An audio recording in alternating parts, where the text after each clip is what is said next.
You want to destroy a cruel narcissist, not with revenge, not with screaming matches or dramatic exits. That's what they want. That feeds them. You destroy them by starving them of what they crave most: your attention, your energy, your emotional investment. You destroy them by becoming what they can't touch, can't control, can't understand: free, grounded, and untouchable. First, go silent. Nothing cuts deeper than being ignored. Narcissists feed off reaction. So when you stop giving them any, they spiral. You don't yell. You don't cry.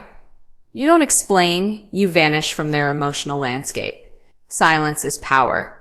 It tells them, you no longer exist in my world. That void enrages them because it proves they're no longer the center of yours.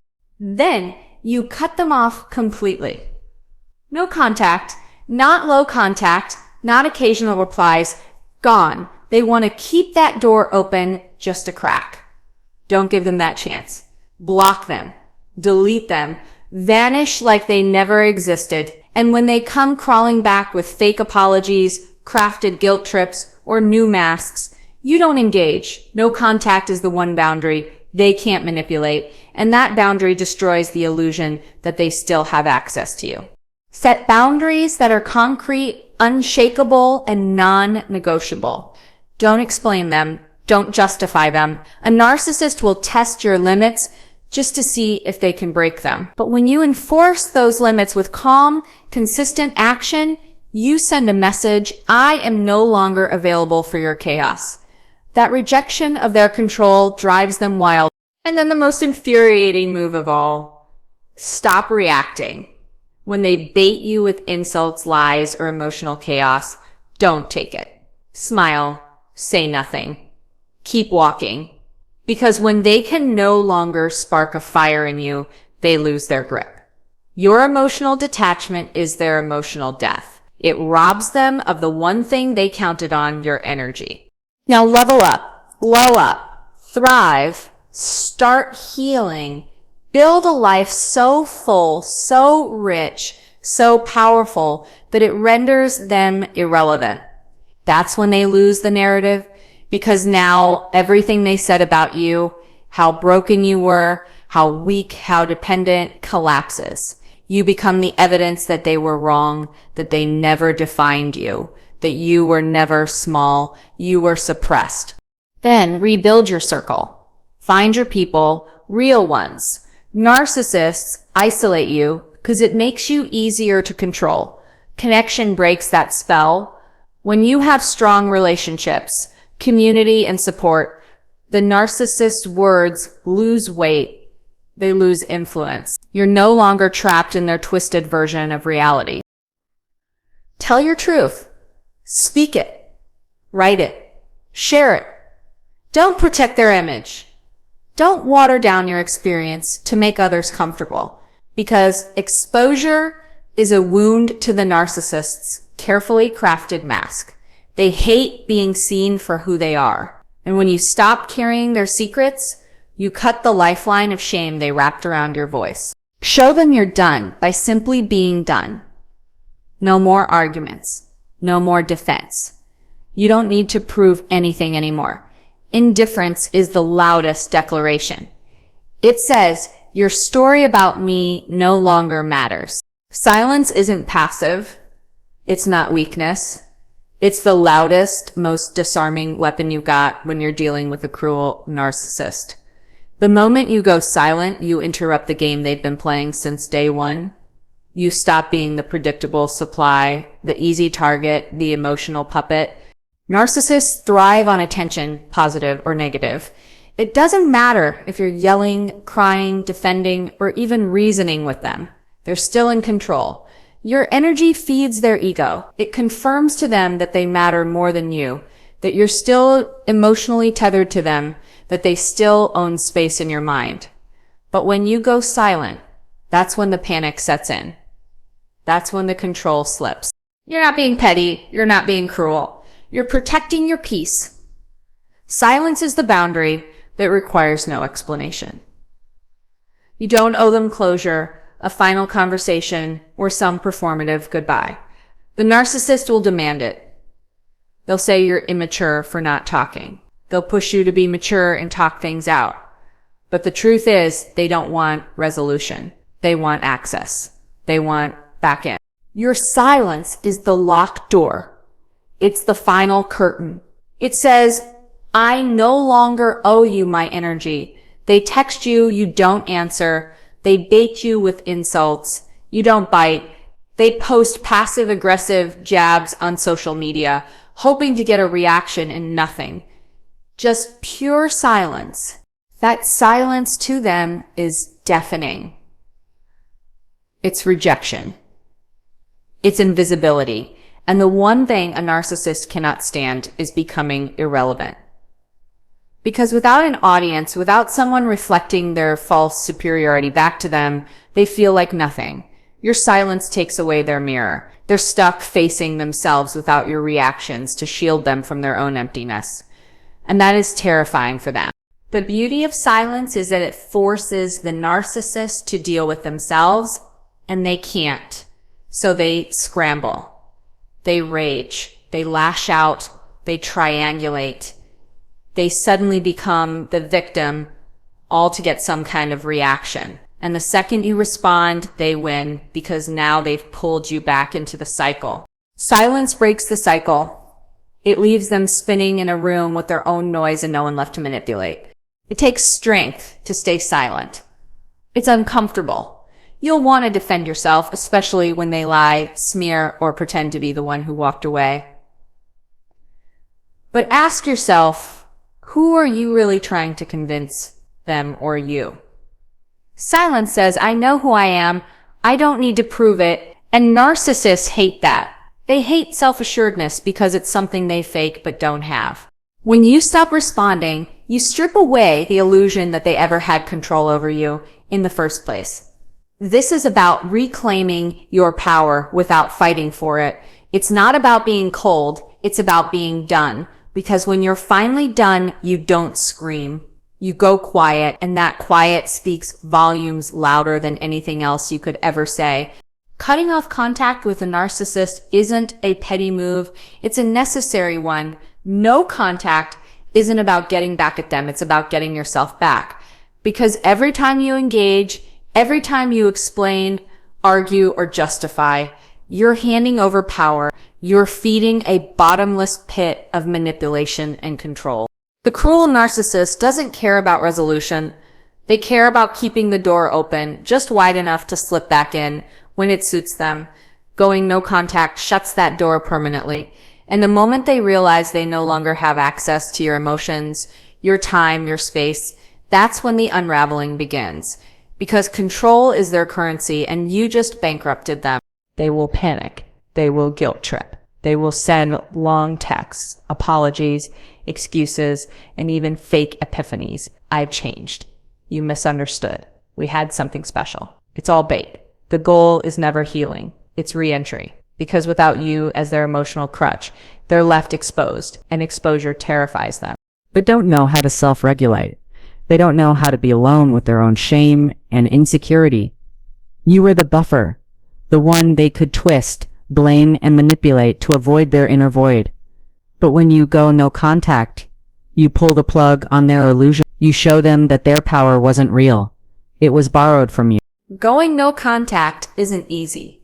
It will trigger every part of you that wants to fix, explain, or be the bigger person, especially if they come back looking fragile, lost, or suddenly full of insight. But that's the trap. Cruel narcissists don't change. They adapt. They mimic remorse to reset the game. And if you fall for it, they reset the cycle. It's never over until you decide it's over. No contact is the line in the sand they can't cross. It's not negotiable. It's not temporary. It's a boundary so firm that even their charm, manipulation, or rage can't break it. They'll say you're heartless. They'll call you cold. They might turn others against you.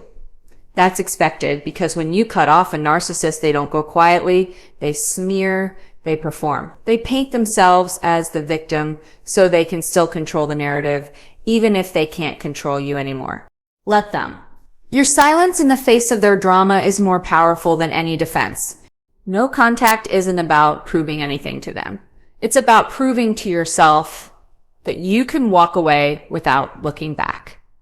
That you don't need validation. That you no longer need their version of closure. Because the real closure is what you give yourself when you stop hoping for a different version of them that will never exist. Going no contact sends a message they can't spin, that you are no longer available for their game, that you've unplugged from the performance, that their influence is gone.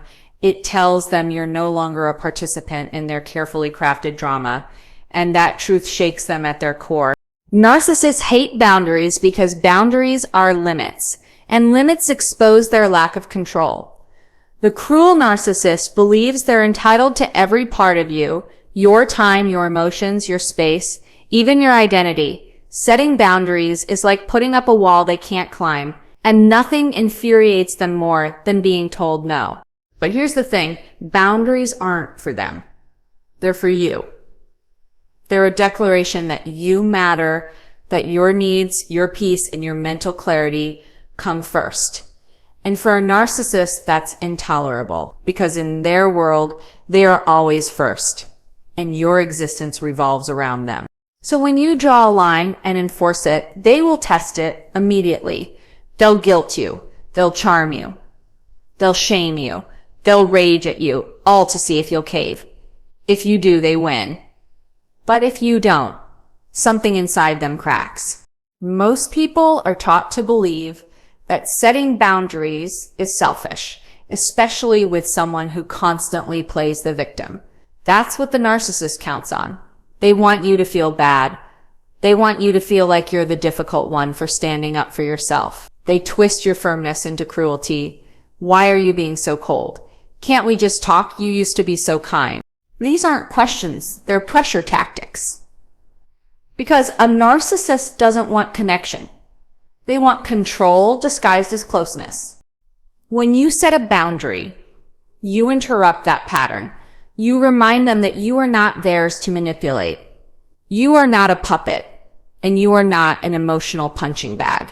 And that shift in power, it sends them spiraling. They will escalate. They will test you harder. The more consistent you are, the more desperate they become. They'll play the victim more intensely. They'll try to find your soft spots. They may even pretend to respect your boundaries just long enough to lower your guard. That's the moment you have to stay strong, because boundaries aren't a one-time act. They're a way of life. You don't set them once and walk away. You live by them. You teach people how to treat you by what you allow and what you don't. And narcissists hate that because it means they're no longer in charge of the script. You are. A real boundary isn't just a statement, it's a consequence. Saying, "Don't yell at me," means nothing if you allow the yelling to continue without action. You don't threaten a boundary.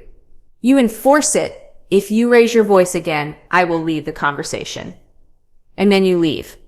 Every time you enforce a boundary, you train the narcissist that their usual tactics no longer work, that their manipulation has an expiration date, that they can no longer hijack your emotions on demand, and it will enrage them. Not because they care about your well-being, but because they've lost access to what they were using to boost themselves. Your reactions, your attention, your energy. Cruel narcissists feed off reactions. That's their oxygen. Whether it's anger, tears, panic, or even calm explanations, if you're reacting, they're still in control. They say something cruel, you defend yourself. They lie, you correct them. They accuse you, you argue back. And in every one of those moments, they're not listening. They don't care about your words. They care that they're still able to pull you into their emotional vortex. That's how they keep their power, by watching you scramble to make sense of their nonsense. But the moment you stop reacting, everything shifts. You start to take back control, and they feel it immediately. You're no longer dancing to their chaos. You're choosing silence, neutrality. That throws them off because it's not what they're used to and it's not what they know how to handle. You have to understand, narcissists are masters of provocation. They know exactly what to say to trigger you. They study your insecurities, your vulnerabilities, and your patterns. They're not spontaneous. They're strategic. So when they push your buttons, it's never accidental. It's engineered. And the reason they push so hard is because they know that your reaction keeps them relevant in your world. The moment you stop reacting, you start to train yourself to pause, to step back, to ask yourself, is this worth my energy? Is this a real crisis or just another manipulation disguised as urgency? 9 times out of 10, it's not real. It's bait. And when you don't take it, they get louder, more desperate, more dramatic. That's when you know it's working. Responding is different from reacting. Response is deliberate. It's slow, it's grounded, and sometimes the best response is no response at all. That's what narcissists can't stand, being treated with indifference. They don't fear hatred, they fear irrelevance. So when you stop rushing to clarify yourself, to prove your worth, to explain your intentions, you're denying them the drama they depend on. You're no longer fueling the conflict. And without fuel, the fire dies out. They either escalate and look unhinged, or they back off and seek a new target. Either way, you win by doing less. It takes practice. It takes sitting with discomfort. The first time you don't respond to a nasty message or a guilt-tripping call, you'll feel the urge to break the silence. That's normal. That's conditioning. But every time you resist, you get stronger. You prove to yourself that you don't need to participate in every argument you're invited to. You don't owe anyone an emotional reaction, especially someone who's used your emotions against you in the past. Cruel narcissists don't want resolution. They want reaction, because that reaction keeps them relevant. It keeps them tied to your nervous system, your thoughts, your energy.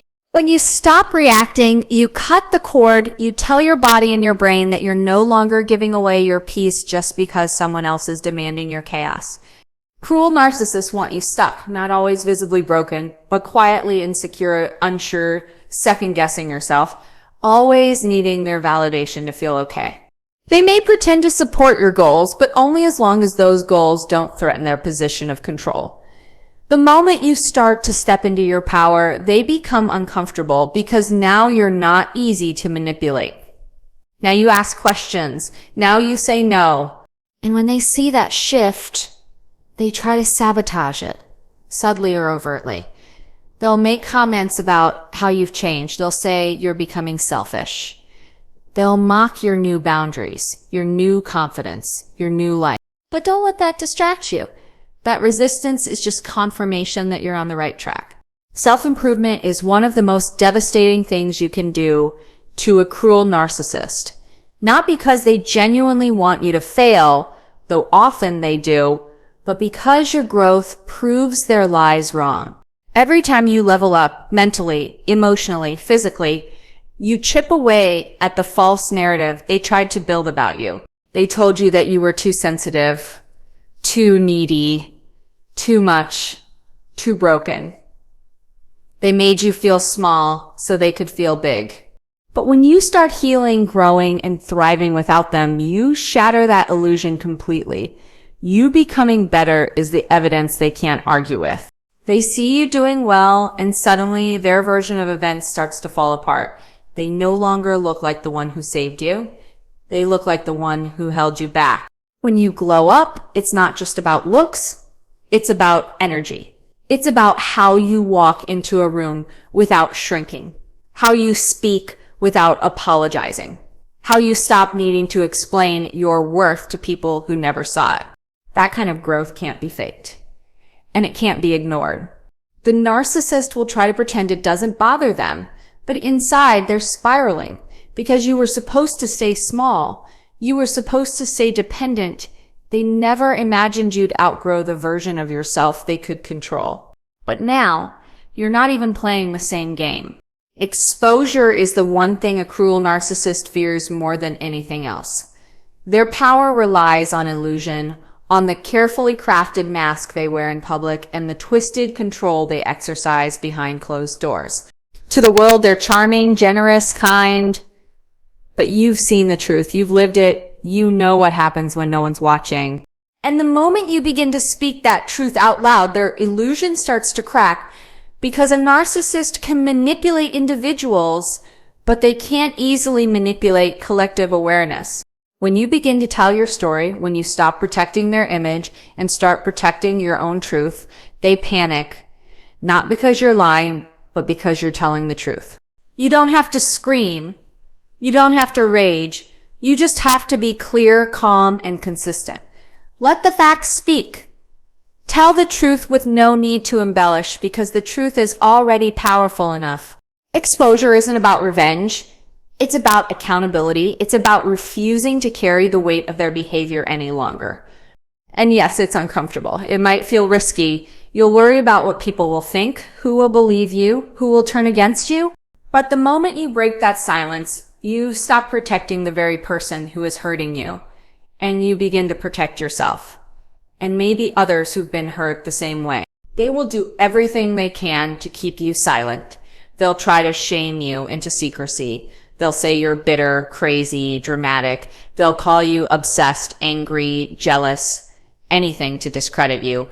That's part of the script, because if they can make you look unstable, they don't have to answer for their behavior. It's never about your story. It's about controlling the narrative. Narcissists build their identity through manipulation, and they rely on the silence of their victims to keep that identity intact. But the second you stop playing along, the cracks begin to show. And if you stay consistent, those cracks spread. People start to notice. Patterns become visible. Questions get asked. Cruel narcissists work hard to isolate you for this exact reason. They smear you before you even realize what's happening. They plant seeds of doubt in others, so if you ever speak up, you already look like the problem. That's why exposure matters. It interrupts the cycle. It gives language to what others might still be silently enduring. It validates your experience and removes the shame that's been placed on your shoulders. When you speak up, you become the mirror they can't control. You reflect back a version of themselves they've spent their lives avoiding. And that mirror can be shattering. Don't expect them to admit it. Don't expect apologies or ownership. Exposure isn't for them. It's for you. It's for truth. When you live in truth, you no longer live in fear. You no longer need their approval or validation. You are no longer a character in their performance, because now the spotlight is on what they've worked so hard to hide. And finally, forgive yourself for staying too long, for believing their lies, for confusing manipulation with love. Forgive the version of you that didn't know better, because now you do. And nothing destroys a narcissist more than the one who walked away, healed, and never looked back. Leveling up is revenge without spite. You're not doing it to hurt them. You're doing it because you finally realize you deserve more than what they gave. You're doing it for the version of yourself that stayed quiet, that tolerated too much, that forgot how powerful they really were. Every time you choose to invest in yourself and your health, your mindset, your peace, you're choosing a reality that no longer includes their influence. That's what breaks them. Not anger, not revenge, not confrontation. Growth. Unapologetic, undeniable growth. Because nothing terrifies a narcissist more than someone they once controlled becoming someone they can't even reach. You evolve, and suddenly they become irrelevant. You rise, and their words lose their weight. They watch from a distance as you become someone who no longer fits in the box they tried to trap you in.